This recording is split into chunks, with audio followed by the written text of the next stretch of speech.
सबसे पहली बात जो कि ध्यान रखने की है वो है पर्याप्त पानी पीना।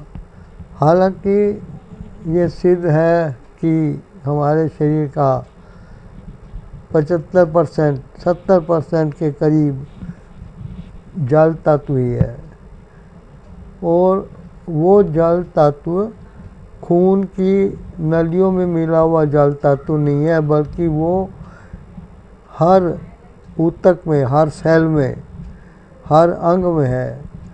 दिमाग में बिना पानी के काम नहीं चल सकता, हार्ट में, लंग्स में, लीवर में, किडनी में, कहीं भी, आंतों में भी, पेट में भी, जब तक पानी का बंदोबस्त ठीक से ना हो हाजमा नहीं हो सकता है। इसलिए शरीर के क्रियाकलापों में जो विजातीय तत्व या टॉक्सिक मैटर बनते हैं वो सब शरीर से निकलने चाहिए, क्योंकि कचरा कहीं भी जमा होने पर उसके बहुत सारे नुकसान होते हैं। ये चीज़ भी सब जानते हैं। अब हमारा शरीर जो है वो कोई साधारण मशीन नहीं है। इसमें सेल की, शरीर की हर नस नाड़ी की, हड्डियों की, ब्लड की, ब्रेन की, आँखों, कान, कोई भी हो, नए नए नाखून बनते रहते हैं, पुराने नष्ट होते रहते हैं काटने द्वारा। बाल भी लंबाई में बढ़ते हैं, तो इन बालों का बढ़ना भी एक ऐसी क्रिया है जिससे कि अंदर की ऐसी डेड सेल्स वाला और जो चीज़ें ज़रूरत ना वो बाल और नाखून के रूप में शरीर से बाहर निकलते रहती हैं। अब नाक में जो कुछ मसाला आपको मिलता है, क्या वो सूखा हुआ होता है? आप पाएंगे कि वो ठोस नहीं होता, नरम होता है, गीला होता है, एक चिकनी मिट्टी के गाढ़ेपन जैसे होता है।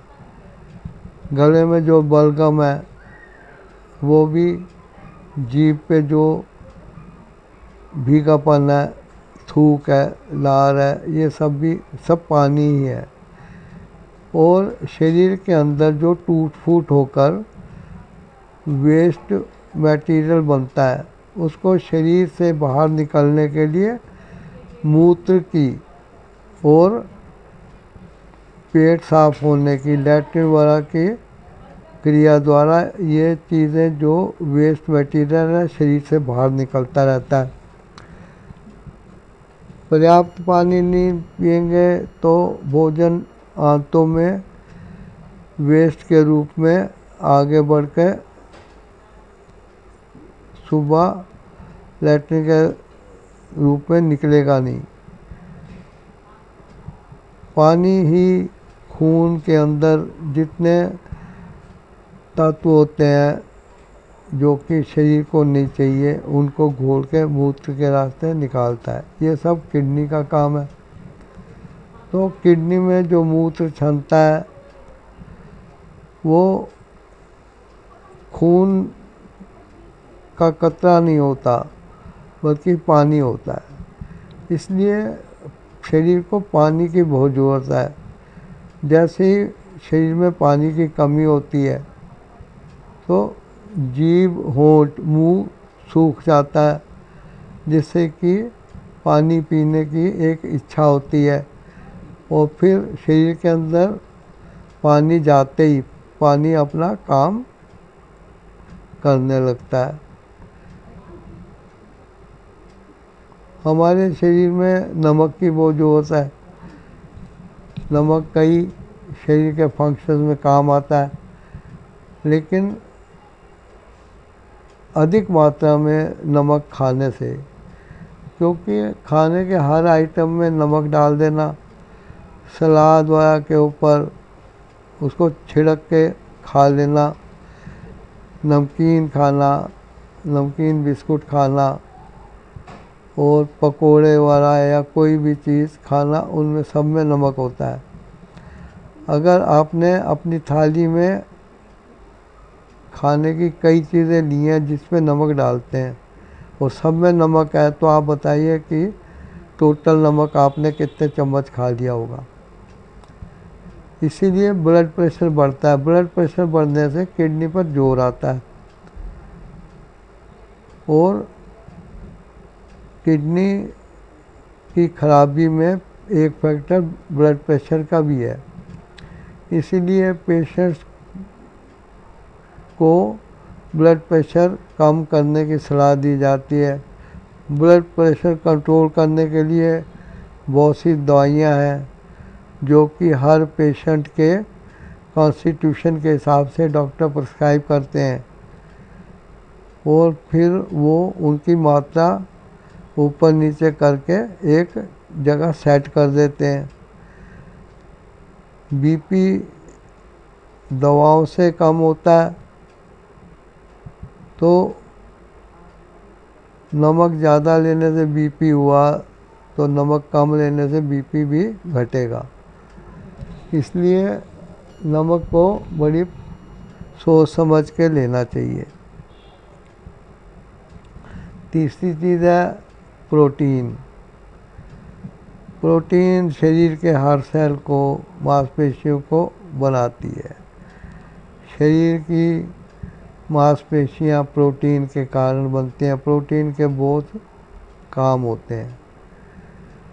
ये प्रोटीन जो है मूत्र के रास्ते छन के किडनी से निकलता नहीं है, लेकिन धीरे धीरे जब किडनी कमज़ोर पड़ जाती है तो यही प्रोटीन किडनी से छनकर मूत्र में आता है, जिससे कि जैसे सुबह या दिन में किसी टाइम भी पेशाब करने जाते हैं तो उसमें एक झाग सी उठाती है जो कि ऐसी होती है जैसे साबुन का घोल हो, और ये घोल पानी चलाने के बाद भी झाग बनी रहती है।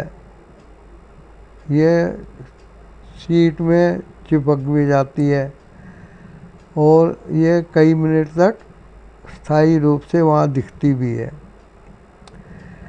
इसलिए प्रोटीन का निकलना किडनी को ख़राब भी करता है। इसलिए किडनी को बचाने के लिए प्रोटीन पे नियंत्रण रखने को कहा जाता है।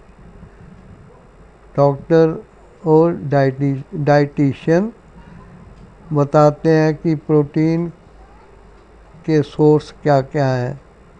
अब तक आपने नहीं देखा होगा कि आप जो कुछ खा पी रहे हैं उसमें प्रोटीन है क्या है।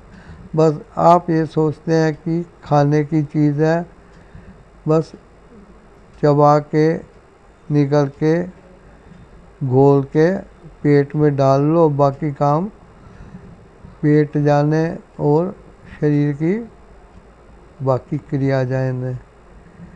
लेकिन प्रोटीन की मात्रा अब नियंत्रण में रखी जाती है।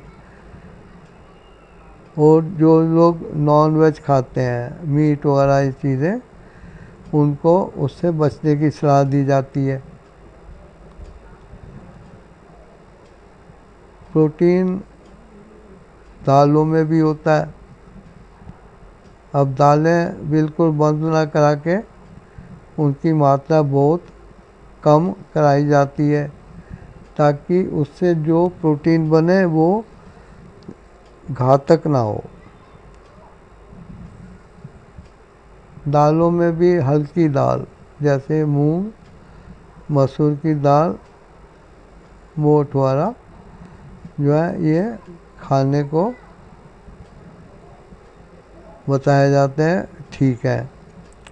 लेकिन बाकी चीज़ दालें होती हैं वो थोड़ा हाई प्रोटीन के कारण मना की जाती हैं, या कहा जाता है कि कभी कभार थोड़ा बहुत लेते रहें। अब दालों को पकाने का सबसे बढ़िया यह तरीका होता है कि रात को साफ़ पानी में, जो पीने लायक पानी होता है, उसमें हर दाल को रात को भिगो के ढक के रख दें और सुबह फिर उसे अच्छी तरह धो धा के तब अपने पकाने के बर्तन में डाल के उसको पकाएं। इससे पोटेशियम वाला और दूसरी चीज़ें, फास्फोरस और कई चीज़ें जो कि दाल में भी होती हैं, उनकी मात्रा भी कम हो जाती है, क्योंकि पोटेशियम भी किडनी रोग में एक फैक्टर है नुकसान करने वाला। तो इसको पोटेशियम को शरीर से बाहर ना निकाल के यदि वो ब्लड में रहता है और उसकी मात्रा अनियंत्रित होती है तो ये मसल्स को, मांसपेशियों को थोड़ा टाइट कर देता है। इसीलिए किडनी की प्रॉब्लम के साथ साथ हार्ट अटैक का भी डर रहता है। इसलिए पोटेशियम को अवॉइड करने के लिए कहा जाता है। इसके लिए केले वाला ये चीज़ें जिनमें पोटेशियम है उनके बारे में बताया जाता है कि इनको नहीं खाना चाहिए। ठीक है। और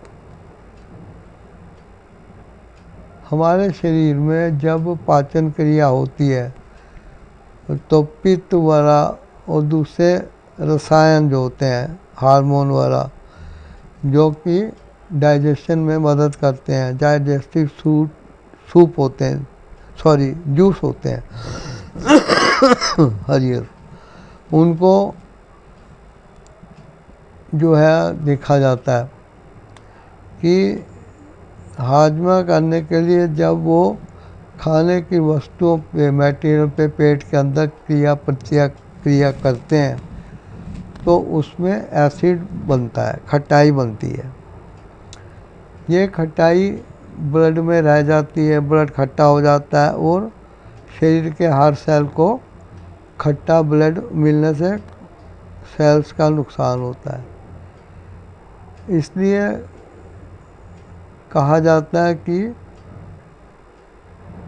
एसिड वाली चीज़ें, अब इनके लिए जो भारी चीज़ें हैं जो आसानी से हजम नहीं होती हैं, उनको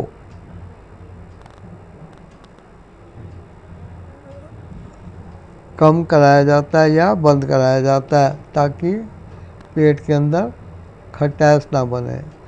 अगर पेट में हाजमे के कारण खटास बनती है तो उसको कहते हैं एसिडोस वाला। ठीक है।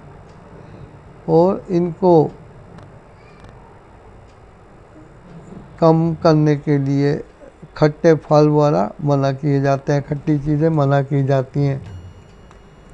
अब जो फल कच्चे होने पर खट्टे होते हैं लेकिन मीठे हो जाते हैं पकने पर, अब वो पक गए हैं लेकिन उनकी तासीर खटाई की तरह मानी गई है तो उनको अवॉइड कराया जाता है। जैसे कि अंगूर हो गए, किशमिश हो गई, ठीक है, आम हो गए,